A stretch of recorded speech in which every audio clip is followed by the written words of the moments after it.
Good morning, student. Today we are going to discuss the poem The Village Schoolmaster by Oliver Goldsmith. So, dear student, this particular poem is an extract from longer poem Deserted Village, written by Oliver Goldsmith. It is written as a sketch in Goldsmith Deserted Village. At 6 years of age, Goldsmith village schoolmaster was Thomas Byron, and it is thought he was the basis of the poem. Apparently, he was an ideal tutor for the future poet.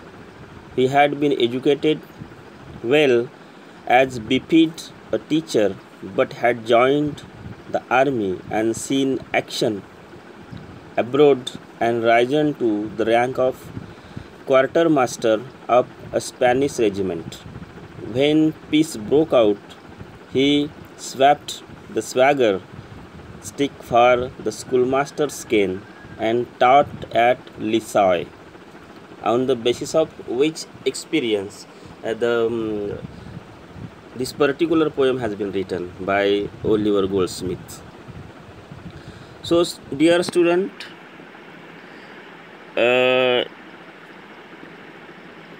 first of all, we have to go some short description of the poet Oliver Goldsmith, 1728 to 1774.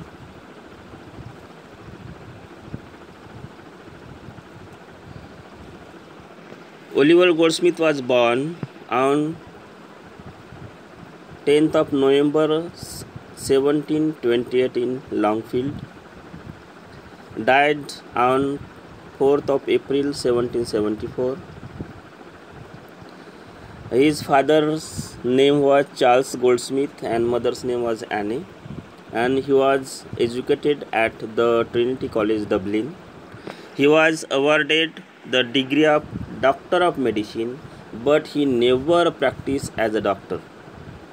His main works are The Traveller, it is longer poem, Vicar of Wakefield, 1776, it is the novel, The Deserted Village, it is also the longer poem, and She Stoops Canker in 1773. These are some works, but in particular we have to discuss the poem The Village Schoolmaster. It is an extract. The poem is an extract from the longer poem The Deserted Village, in which the poet describes the village Aubonne, model on his own village Lissoy. He describes the site of the muted village, as the villagers have abandoned it and have gone to the cities in search of wanton wealth. This extract is focused over the village school and gives a character sketch of the village schoolmaster who taught at that school. It also gives an account on the views of the children as well as that of villagers of Aubonne about the schoolmaster. So, dear student, we have to take in consideration the text of the poem and the context in which that particular poem was written. So, we will discuss this particular poem line by line, stanza by stanza. The first stanza is: beside yon strangling fence that skirts the way, with blossom firs unprofitably gay, there in his noisy mansion, skilled to rule, the village master taught his little school. So here are some difficult words we have to discuss. Fence, it means boundary or barrier.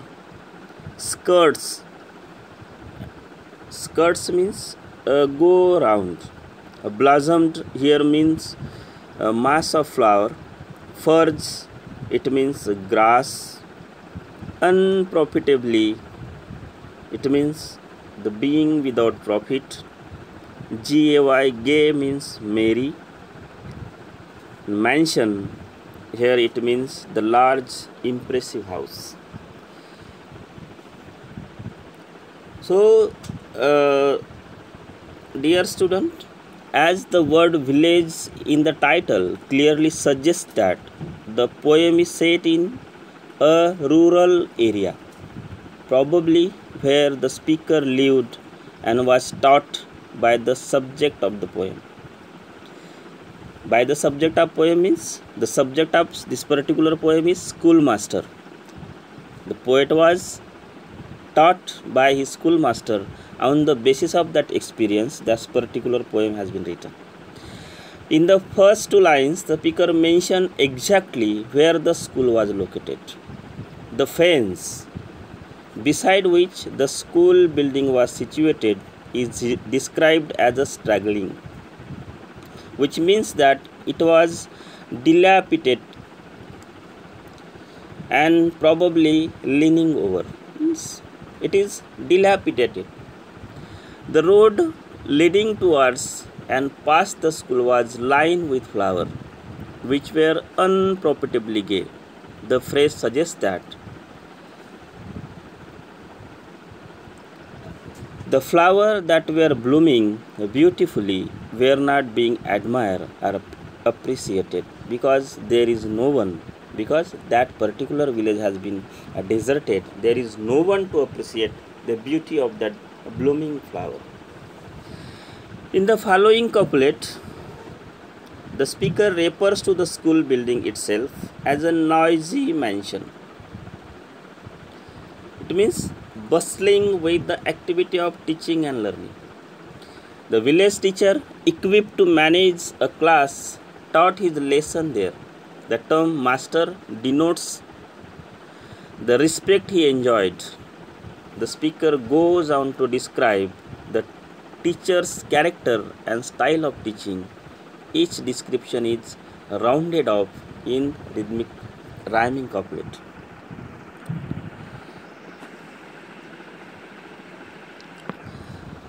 The second stanza we have to discuss. A man, savior he was, and stern to view. I knew him well, and every truant knew. Well had the boding tremblers learned to trace the day's disaster in his morning face. Here some are typical words. Savior means strict. Truant, it means the one who stays away from school without permission. Boding, it means the predicting. Predict means to tell future. Tremblers, shaking involuntary. Trace means a mark out, and day's disaster, it is phrase which means the misfortune. So, dear student, the teacher, the schoolmaster was very strict, had a stern look about him. The speaker states that he knew him well, means when he was young and going to school, which means that he had an in-depth understanding of his teacher and could probably read into his expression and gesture. This familiarity could also have been the result of the many personal and individual encounters he had with his educator.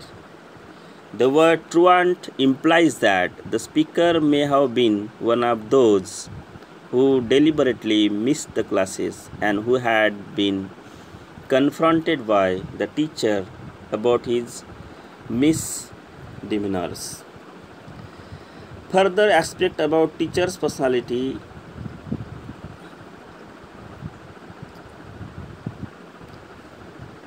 indicate that he had an expressive face and that his pupils could easily read his mood as a result. They would, for example, know that a certain ominous look spelled trouble coming, especially for those who had been disobedient.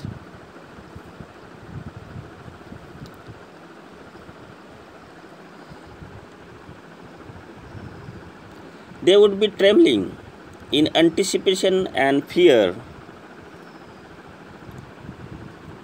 of what was to come. It is clear that the teacher also had a good sense of humor. The student would feign pleasure.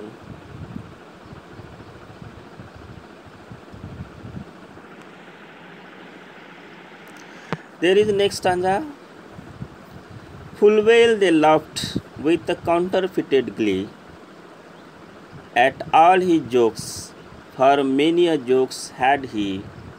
Full well the whisper, circling around, conveyed the dismal tiding when he frowned. It is clear that the teacher also had a good sense of humor, for many a jokes had he. The student would feign pleasure that his funny stories and laugh at them, probably to avoid being reprimanded. A counterfeited glee, it means the pretending joy. Whisper, to speak very softly, that may not be listened by the tutor. Conveyed, suggest, dismal, it means miserable, and frown, as in displeasure, a sign of anger. So, the word would quickly spread around the classroom.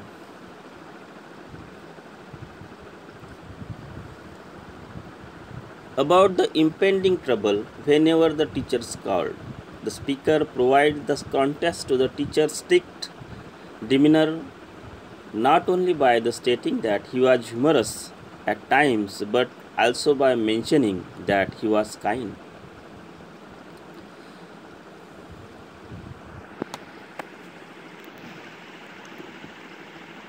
Yet he was kind, or if saver in art, the love he bore to learning was in fault. The village all declare how much he knew. 'Twas certain he could write and cipher too. Here are some difficult words. Art, it means anything in any degree. Then there is certain. Here it means unfailing. Fault means a responsibility for something wrong.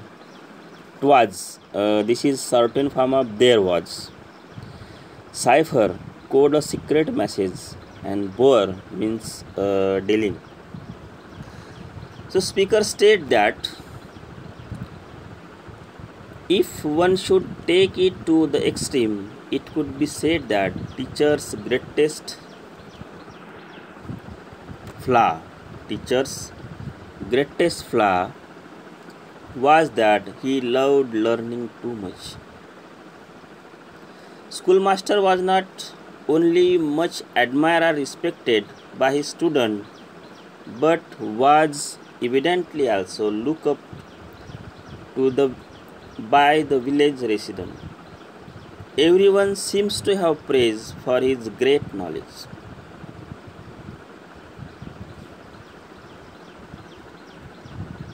It was a known fact in the village that he could write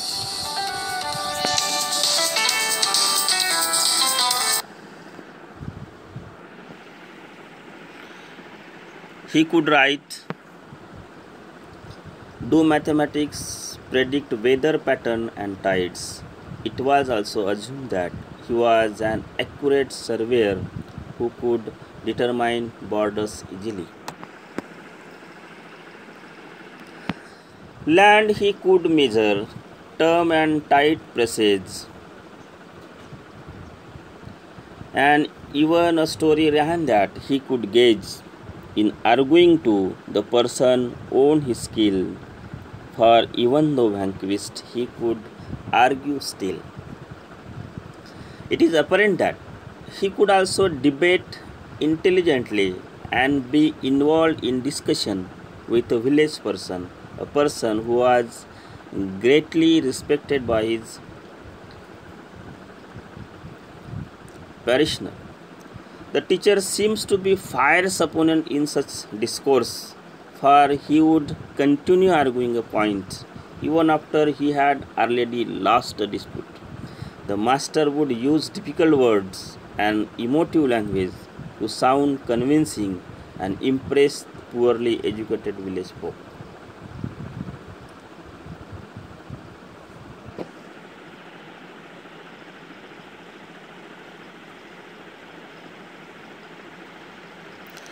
While words of learned length and thundering sound amazed, the gazing rustic ranged around, and still they gazed, and still the wonder grew that one small head could carry all he knew.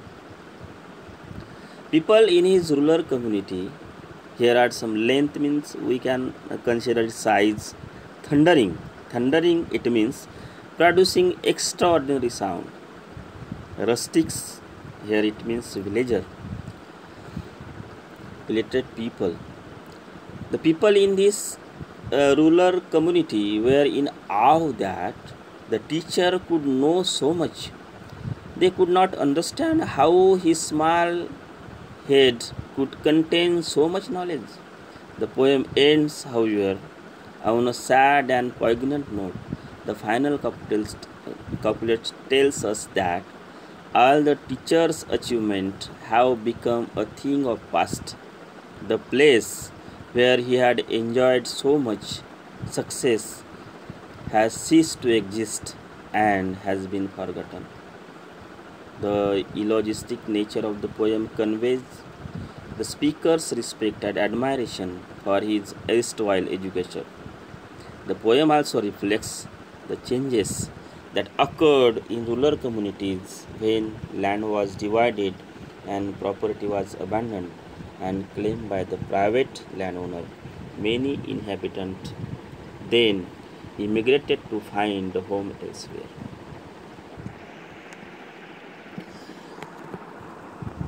So, dear student, it was a very brief discussion line by line by of that particular poem.